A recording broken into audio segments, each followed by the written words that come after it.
It was time to let go of the past and to embark on a new life. But I've been in that transition for a few years now. Part of it was taking care of older family members, so that became a focus and really attending to that because I realize the importance of all that when I'm watching people. See, as you get older, you will see more and more people get older and die, or whatever name you want to give that, transition, pass away. In India, they call it expiring. Expire. Well, the body expires. The body expires. So I'm around a lot more older people, and I allowed myself to be in this space. I knew that there was a purpose to this space, and it became a healing time because I had, as you know, I had a tragic loss of my husband and daughter in a terrorist attack, and I think part of my survival was to plunge into giving something back that was the opposite of terrorism. So I'm not retired. I'm far from retired. I'm around a lot of retired people, although this is not a retirement community, but I realized this isn't it. I thought maybe I'm here now to just relax and enjoy life, and started going to the various social events that are here, which I thought that'll be fun. It'll just be light. I don't have to think about heavy things or feel I have a cause or a mission. I could just relax and meet life and spread joy and be happy. It was okay. But it just was okay for me. And I thought, no, this is something else. It has to be something else. I mean, to me, that brought me back to life. So I got brought back to life in the same place where my family lost their lives so tragically.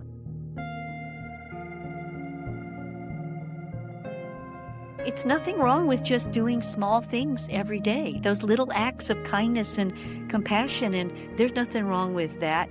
But I also need to be responsible and support myself at the same time. I mean, I had a certain amount of savings investment to now live without having to get a job at a Starbucks or something like that. But goodness, even that is a form of service. And when you think about that, how many times do you go and you see the ones who are smiling and really connecting with you, how much you appreciate that? I do. Right. I see them, and I like to give that back to them. So there isn't anywhere you could be or do that doesn't provide that opportunity to give love in whatever form you can. And so to me, that is a big thing. That is a big thing. And I've learned that lesson while I was sitting here alone in so many ways. And the first thing that came to my mind was to celebrate, because it's like we measure time, even though technically, in a spiritual philosophical sense, life is timeless and there's one long continuum, of course. But human beings measure time. So let's just embrace that. We measure time. So yes, these blocks of time I think it's beautiful. It's like a beautiful package that we can celebrate in all its glory, the good, the bad, and the ugly, and the sorrows and the tears and the laughters and the joys. And why not fully acknowledge all parts of it? One part I would add for anybody, is there anybody or anything you have not yet forgiven? Because whatever you have not yet forgiven, you are going to carry into that next decade. And that is a contraction. It's less love you are able to give. And so whoever it was, you're not doing it for them. You're doing it for yourself, only for you. They don't even have to know about it, because it gives forth, it opens our hearts to receive more love. Hello, everyone, and welcome back to the Niners. I'm Tim Cunningham, and for anyone who is listening for the first time, this is a podcast not about football, but about people living on the cusp, living on the edge, folks on the edge of a decade, on the edge of a century, or people about to bring a new life onto the planet. And we learn from them about their journeys, about their hopes, about their dreams. And today we have a really special interview. We'll be interviewing Kia Sher. If you listened to episode number 2, you heard her mention she's a friend of Webb's, who is 96 years old. Kia's a bit younger, and she has so much to share with us when we think about compassion, forgiveness, love, the Peace Corps, and starting a new career in your late 60s. I hope you enjoy the interview. Kia, it's lovely to see you again. It's lovely to reconnect. How old are you today, this moment? 69. All right. And where are you from and where do you currently live? Yeah, I grew up in a Navy family, so I've never been from any one place, although I was born in Great Lakes, Illinois, a naval base, but didn't really live there long. So we moved to different places, lived in Hawaii and three different places in Florida, and a Marine base in North Carolina, ended up in the DC area, Ann Arbor, Michigan. I got to go to high school there. All over. Yeah. Where are we chatting from today? Today, we are in Sarasota, Florida, in my community called The Meadows. Yeah, can you tell us a little bit about how you spend your time? Well, I'm in what I would call a transitional time because but right now I wake up, I'm early, go to bed early, wake up really early. And so I do a set of breathing exercises that I do to open up all the energy channels. I do a meditation, and then I like to spend at least an hour doing some quiet contemplation and reflection while I have my coffee.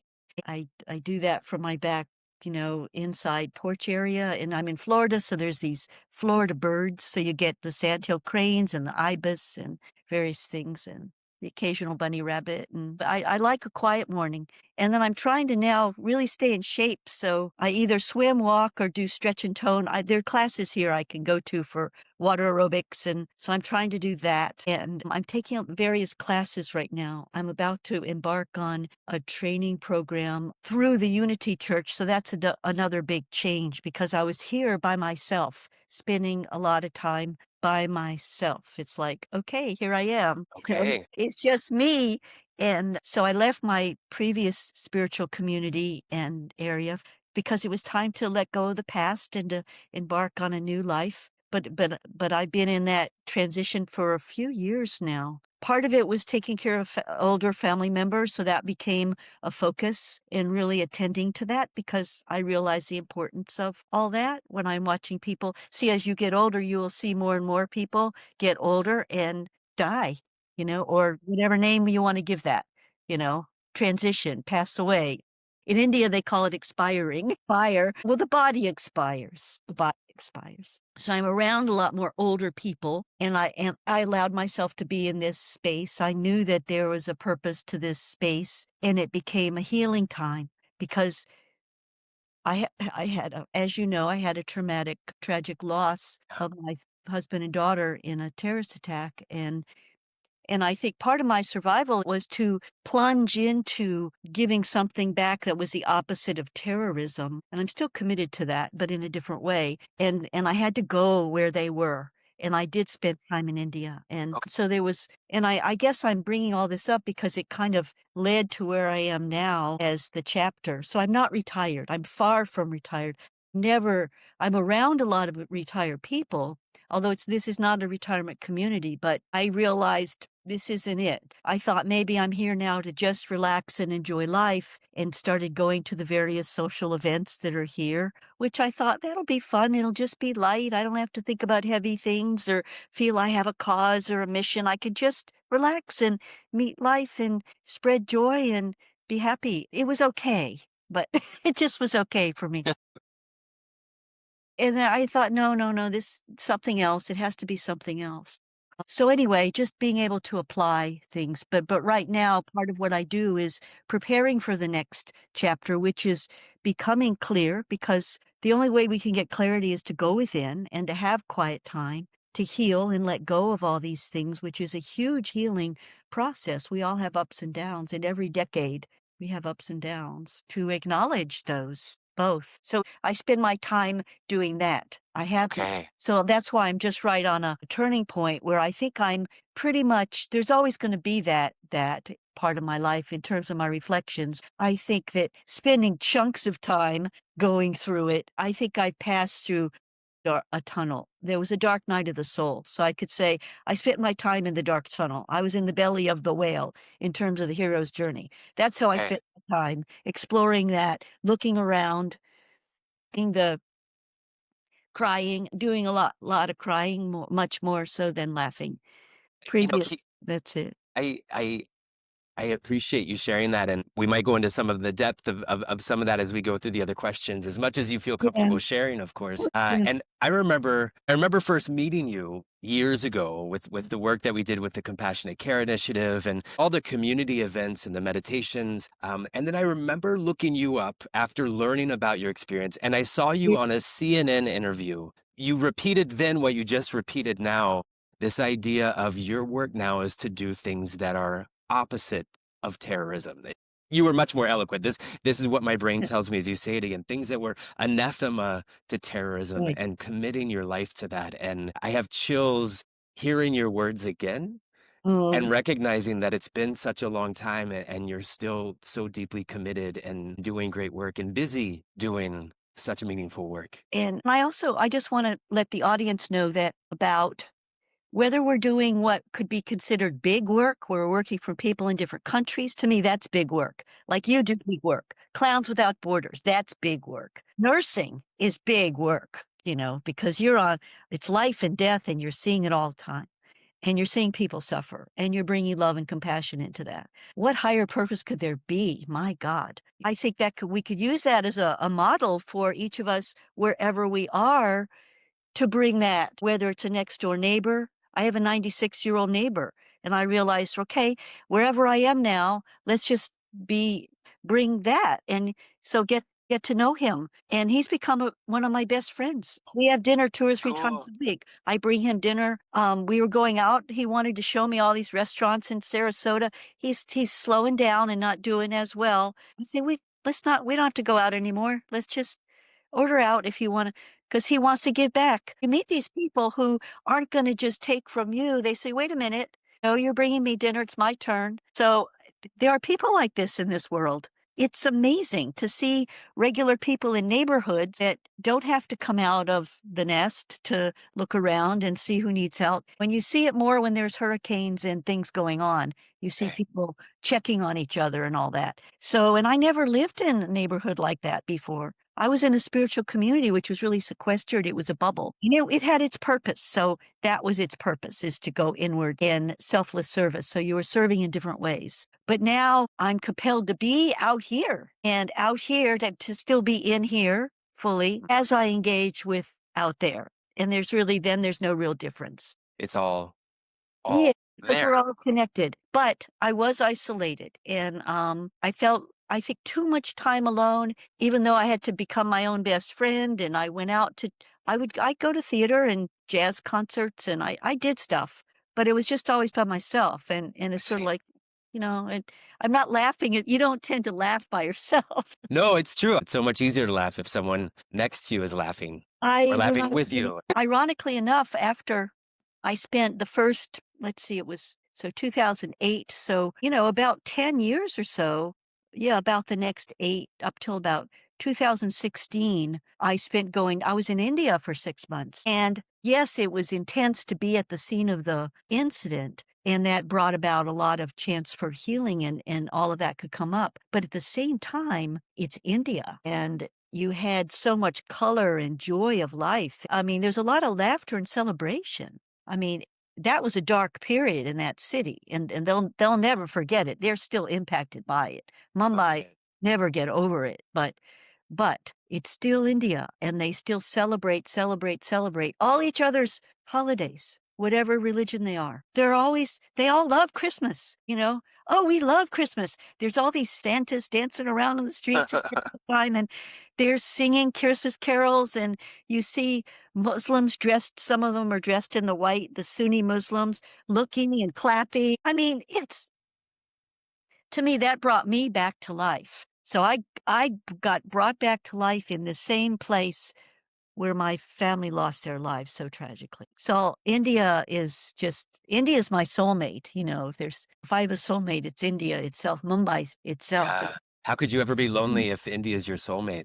What a That's right. massive soulmate. Yeah. And so I had a chance to work with students, and we did a project with the police department and students, and we were doing peace education and how to create trust in community and all those really great things. I was contacted by a filmmaker. She was on sabbatical from a very popular TV show, Satyamev Jayate, about telling the truth about things. So they They look at controversial subjects like female infanticide and police corruption, stuff like that. And they would bring it to light. That was the whole idea.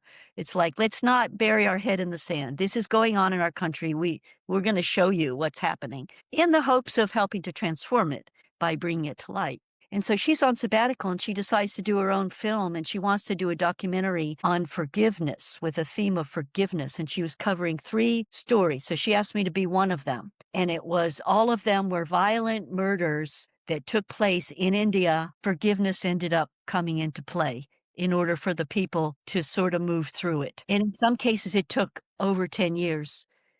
And in my case, it was a different thing, but one was a political assassination and one of them was a religious murder, really heart-rending stories. And then the other one was a Mumbai terrorist attack and the deaths of Alan and Naomi and my response to that. So that came out. And then I had an invitation from Penguin Books to India to write a book on helping people find inner peace. So I felt that, and I was able to complete that back in Virginia at the sanctuary during the pandemic. And then once that was complete and the pandemic was over, the film was released. It's actually on Netflix.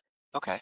And I think the India work, my little role, I just played a small role in that particular thing. And there's over 3 million nonprofits in India doing good work. And I felt that now is time for me to turn my attention to my own family, my own people, and see what can I do and to continue to heal myself. And so I felt like the India journey was complete. And so I wasn't planning to go back. So I kind of let that kind of tied a bow around it with the movie and the book, and that was. Kia, Yeah. The movie is called Rubaru Roshni, and it means facing the light. It's produced by Amir Khan, who's a well-known film producer, director, and actor. Beautifully done. Just have a box of tissues with you. You go through it, but then you come out with light in every single case. It's just difficult to see what happened, the people that were affected by it directly. But then when you see how they came to the response of forgiveness, and in these other 2 cases, they reached out to the perpetrator. Once they understood what happened and why, they ended up reaching out and helping them get out of prison and into their own families. It's unbelievable.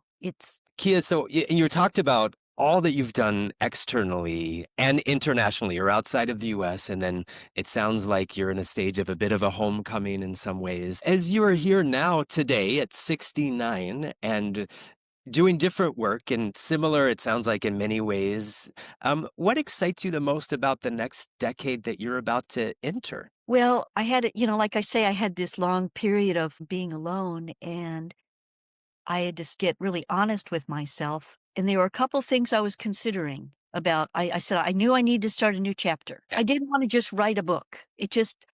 Maybe something will come out, but I didn't feel a compelling need to do that. And I thought, well, maybe it's nothing wrong with just doing small things every day, those little acts of kindness and compassion. And there's nothing wrong with that. But I also need to be responsible and support myself at the same time. I mean, I had a certain amount of savings investment to now live without having to get a job at a Starbucks or something like that. But Goodness.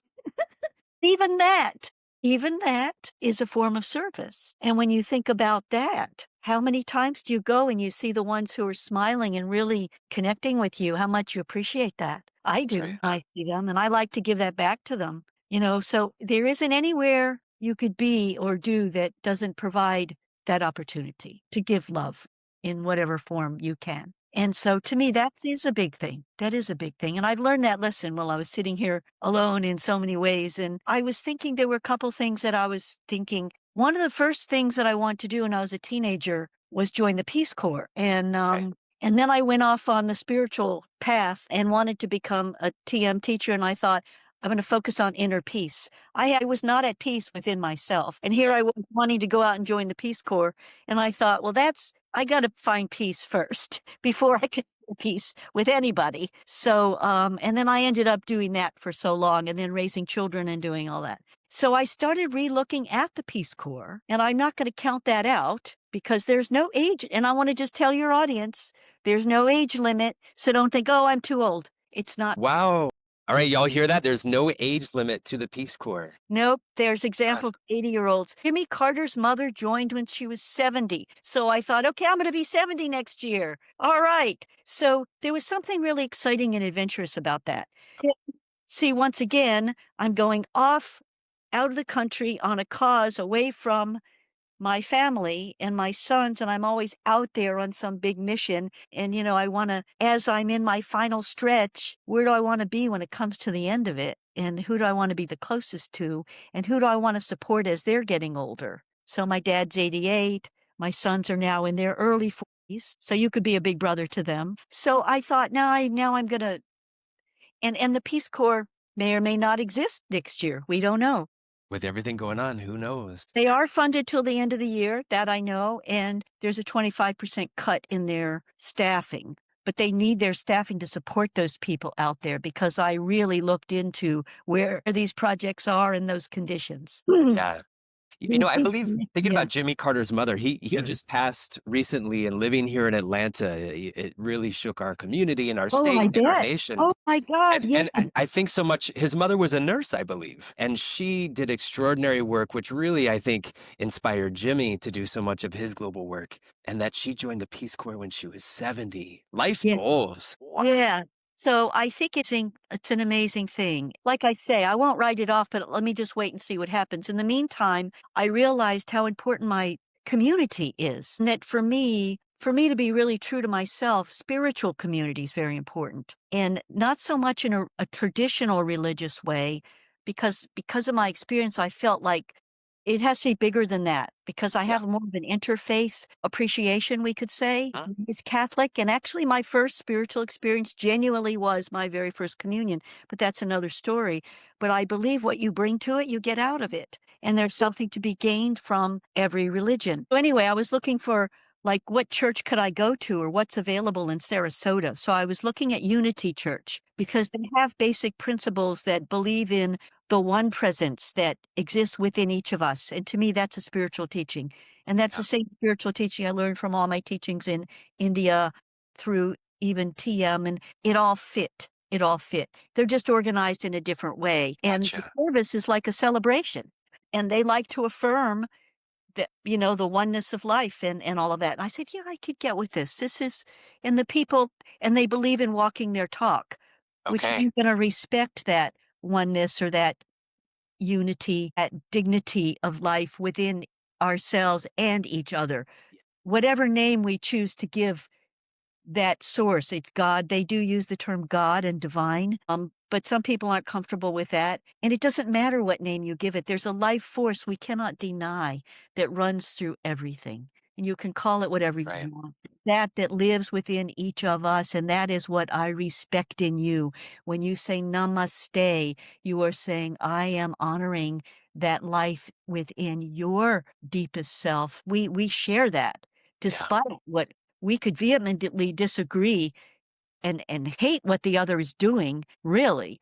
But who is the doer? That's what we want to get to, and that's the unifier. And so to me, that's my spirituality, and living that and helping. See, the more people get in touch with that, however they choose to do it, there's a million different paths. You can make up your own path.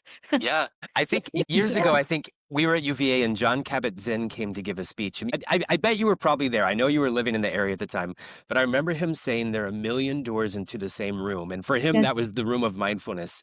That really Yeah. resonates. I have a quick question and then another question. But the quick question is, I've heard you say the word TM a couple times. And for our audience, is that transcendental meditation? Yes, it's Okay. transcendental meditation, and it's a form of meditation that is not concentration. It's not contemplation. You take a direct dive and you quiet the mind. They teach you a technique, and they give you a process to dive to below the surface of the mind. So you're transcending the waves and experience the silence at the bottom of the ocean. So transcendental meditation. It's a very effective technique. Yes. Kia, as you contemplate your ongoing journey, and it sounds like your years of first moving down to Florida, if you could go back 10 years when you were 59 on the cusp of another decade, is there any advice you would give to yourself? Yeah, because I'm thinking back to where I was in India, And I think I was so absorbed, I wasn't thinking about the future when I really was so absorbed in everything that was going on. And I would say, stop and look ahead. Look ahead as you're going into that, what people call the senior years when you're going to reach 60. I all of a sudden found out I was a senior. All of a sudden I'm getting discounts on movie tickets. And There you I go. didn't want to admit that I was a senior. But technically, I'm a senior, and I had some feelings about that, I guess, like, "Oh my god, I'm getting old." But then I went from 59 to 60, and I didn't feel any different. I didn't feel any different from 49 to 50, really, But then I think I would say, think ahead, think about what are your dreams? Well, you're still healthy enough because you start to see people getting into their mid 60s, late 60s, 70s, depending how well they took care of themselves or how their bodies end up aging. There is going to be, you're going to notice that body.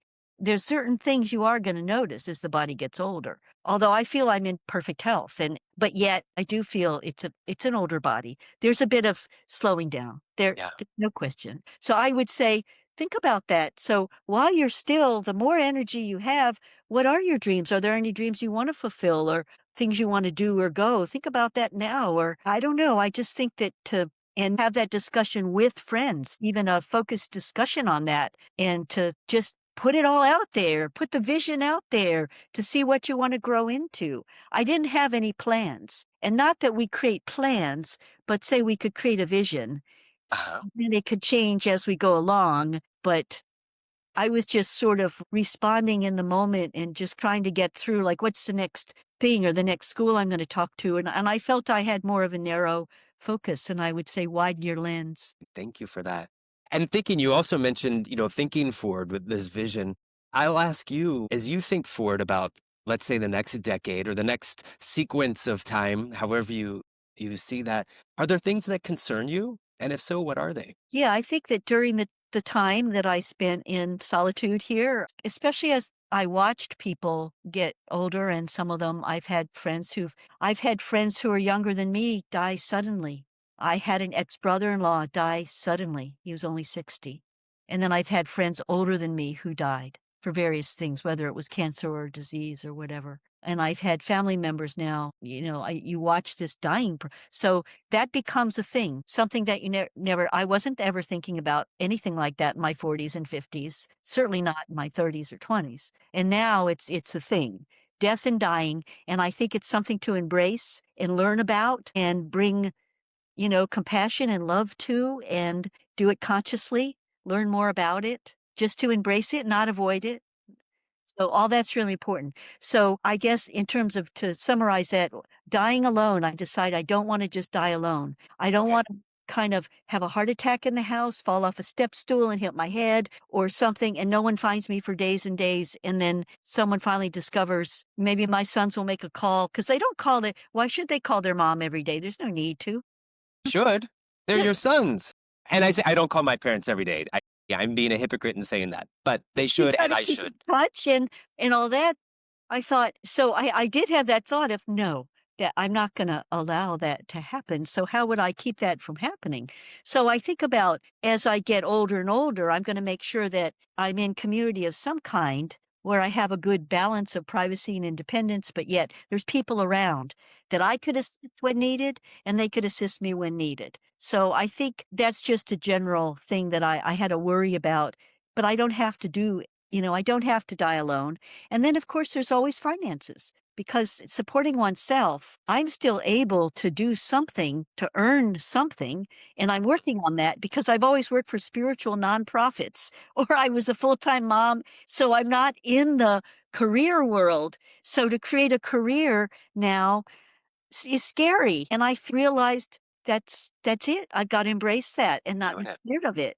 Like, don't I have something to offer? How Well, old were you when you started realizing you have to start a career? yeah, like a couple of years ago. Because I left, because I was in this nonprofit running it, and I was sort of supported by that.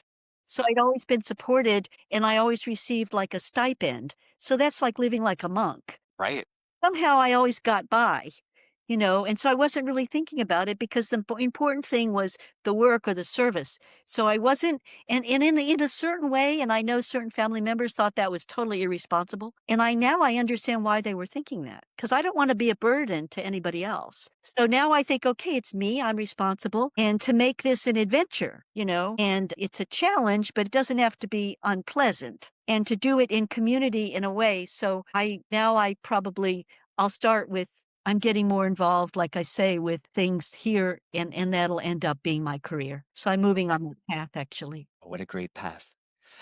One last question, Kia. If you were to give advice to another Niner, it could be any Niner, it could be someone who's 9 years old, 19 years old, a person who's 9 months pregnant, anyone with that 9 in their life that's on the cusp, on the edge, what Niner group might that be, and what might you share? God, what Niner group? That's a hard one. All of the above is also an option. Okay, I guess all the above, and the first thing that came to my mind was to celebrate, because it's like we measure time, even though technically, in a spiritual philosophical sense, life is timeless and there's one long continuum, of course, but human beings measure time. So let's just embrace that. We measure time. So yes, and we're gonna now, these blocks of time, I think it's beautiful. It's like a beautiful package that we can celebrate, and in all its glory, the good, the bad, and the ugly, and the sorrows and the tears and the laughters and the joys. And why not fully acknowledge all parts of it? One part I would add for anybody is there anybody or anything you have not yet forgiven? Because whatever you have not yet forgiven, you are going to carry into that next decade. And that is a contraction. It's less love you are able to give. And so whoever it was, you're not doing it for them. You're doing it for yourself, only for you. They don't even have to know about it. They may not be alive anymore, so it doesn't matter. It doesn't matter. It could be a parent who died, but there were lots of unresolved things, but whatever. What have you not forgiven? Who have you not forgiven? It could be a nun from your school that ostracized you in front of the whole class. That happened to me. I have forgiven her. I embrace her. I don't know what she was thinking, but whatever. She felt justified. So maybe on some level it was justified, but forgive, because it gives forth, it opens our hearts to receive more love. So basically, we're going into the next one. You want even more love, more joy.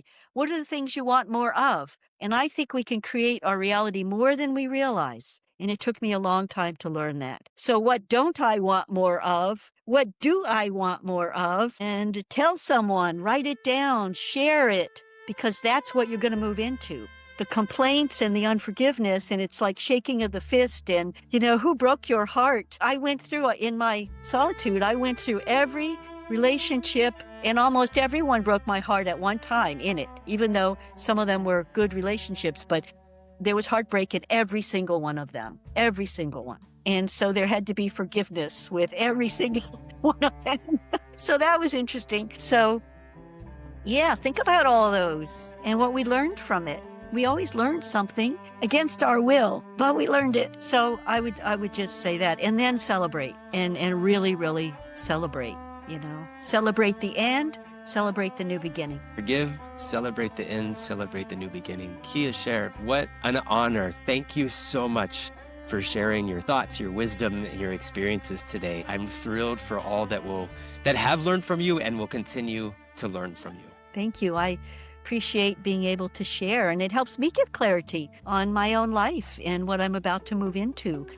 Thank you so much, Kia. If you're interested to learn more about Kia Sher's extraordinary life and work, you can read her books if you go to her website, which is Kia Sher, that's KIASCHERR.com. You can find her 3 books there. Her work focuses on forgiveness, love, and peace building. If you're a film watcher, there are a few films related to her work. One is called A Letter to a Terrorist.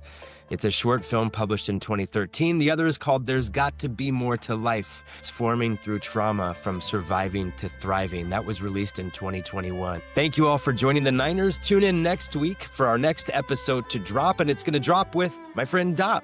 Dop is 59, and he has some wild stories to share about his journey. I hope you join us then. Another thanks to Jen Cornell. You can find her at jencello.com. Jen has written the music that we're using in our intro and outro. And finally, thank you to you all for joining us on this journey, learning from folks living on the cusp, the edge of a decade, the edge of a century, or about to bring a new life onto this planet.